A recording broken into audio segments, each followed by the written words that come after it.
ఈ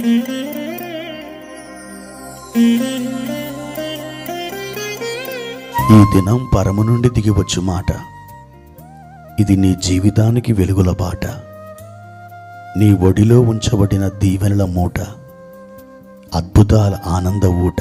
సెప్టెంబర్ 17 సంవత్సరమంతా మీరు బైబిల్ చదివి ముగించడానికి ఈరోజు మీరు చదవలసిన లేఖన భాగం ఉదయం సామెతలు 27 మరియు 28 అధ్యాయములు, సాయంత్రం 2వ కొరింథీ పత్రిక 10వ అధ్యాయము.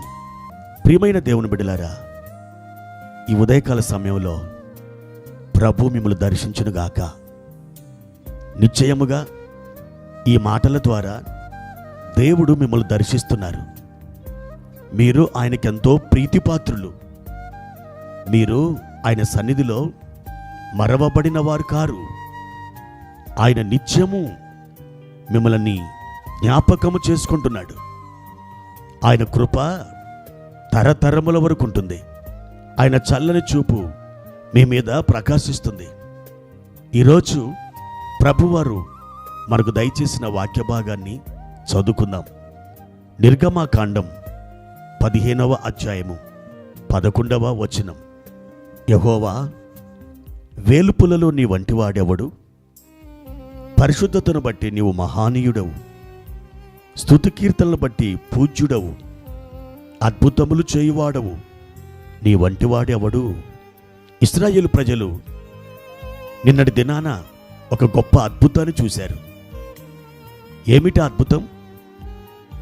ఎర్ర సముద్రం వారిని వెక్కిరిస్తున్నప్పుడు, వారిని సవాలు చేస్తున్నప్పుడు దైవజనుడైన మోషే వారికి దేవుని నుండి ఒక ధైర్యాన్ని, నిబ్బరాన్ని ఇచ్చేటువంటి ఒక మాటని వారికి ఇవ్వడం జరిగింది. ఇదిగో, దేవుడు మీ పక్షమున యుద్ధం చేయబోతున్నాడు. ఈ సముద్రాన్ని ఆయన పాయలు చేయబోతున్నాడు. ఆ మాట విన్న ప్రజలు కొంతవరకు సందేహించారు. కానీ దేవుడు వాళ్ళ సందేహాన్ని బట్టి తాను అద్భుతము చేయకుండా ఆగిపోలేదు.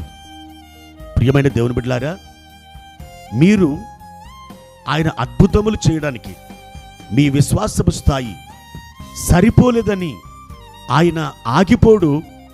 ఆయన మిమ్మల్ని విడిచిపోడు. ఆయన మహాసంకల్పాన్ని బట్టి, మీ యందు ఆయనకు గల ప్రేమను బట్టి తన కార్యాన్ని మీ పట్ల తప్పకుండా జరిగిస్తాడు. ఎర్ర సముద్రం పాయలైపోయింది. ఆ సముద్రం గుండా వారు నడిచి వెళ్ళారు. ఆవలి తీరానికి చేరుకున్న ప్రజలు చక్కగా పాటలు పాడుతున్నారు, ప్రభువుని ఆరాధిస్తున్నారు, ఆయనను మహిమపరుస్తున్నారు. ఆ సమయంలో వారు పాడిన పాటలో ఒక వచనం ఏంటి తెలుసా? యెహోవా, వేలుపులలో నీ వంటివాడెవడు? అనగా దేవతలలో, దేవులలో నీ వంటివాడెవడు? నీవు స్తుతి కీర్తనలు బట్టి పూజ్యుడవు నాయనా. నీవు అద్భుతములు చేయువాడవు, నీ వంటివాడు లేడు. నిన్న జరిగిన అద్భుతం ఇంత గొప్ప స్తుతిని వారి హృదయములో నుండి దూసుకొని వచ్చేటట్టు చేసింది. వారి పెదవుల మీద ఆ స్తుతులు మారుమ్రోగుతున్నాయి. నా ప్రియమైన దేవుని బిడ్డలారా, వారు పాడిన ఈ పాటలో వారు అంటున్న ఒక మాట ఏంటి తెలుసా? నీవు అద్భుతములు చేయువాడవు. అవును, మనం నమ్మిన దేవుడు అద్భుతముల దేవుడు, అద్భుతాలు జరిగించే దేవుడు. ఆశ్చర్య కార్యాలు మన జీవితంలో జరిగించగలిగిన సమర్థుడు. దేవుని యొక్క ఒక అద్భుతం నీ 100 సమస్యలకు సమాధానం చెబుతుంది.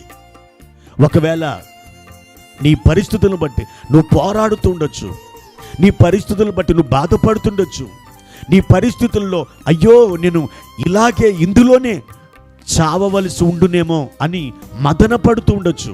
అయితే దేవుని యొక్క అద్భుతమైన శక్తి ఈరోజు వరకు తక్కువ కాలేదు. దేవుని బిడ్డ, ఆయన తన శక్తిని, తన అద్భుతాల మహిమను నీ జీవితంలో విడుదల చేయాలని ఆశించుచున్నాడు.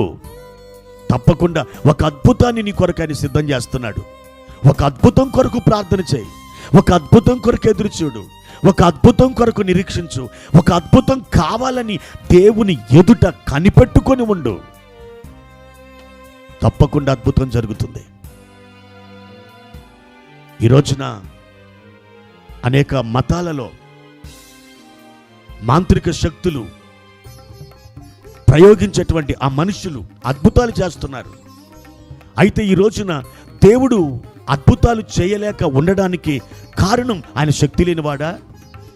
బైబిల్ కాలంలో ఆయన ఏ విధమైన శక్తి కలిగి ఉన్నాడో ఈ రోజు వరకు కూడా అదే శక్తిని కలిగి ఉన్నాడు. నువ్వు నమ్మితే ఆ అద్భుతం నీ సొంతం అవుతుంది.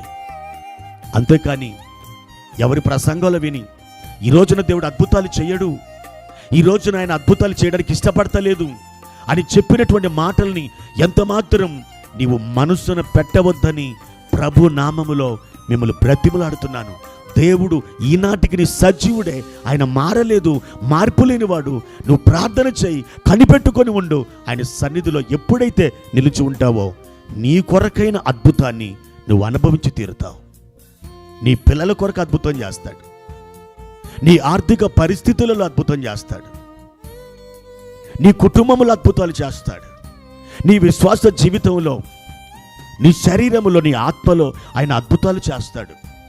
ఆయన అద్భుతాలు చేసే దేవుడు, అద్భుతమైన దేవుడు ఆయన. కనుక నీ కొరకైన అద్భుతాన్ని నువ్వు నిరీక్షించు, సకాలంలో నువ్వు పొందుకుంటావు.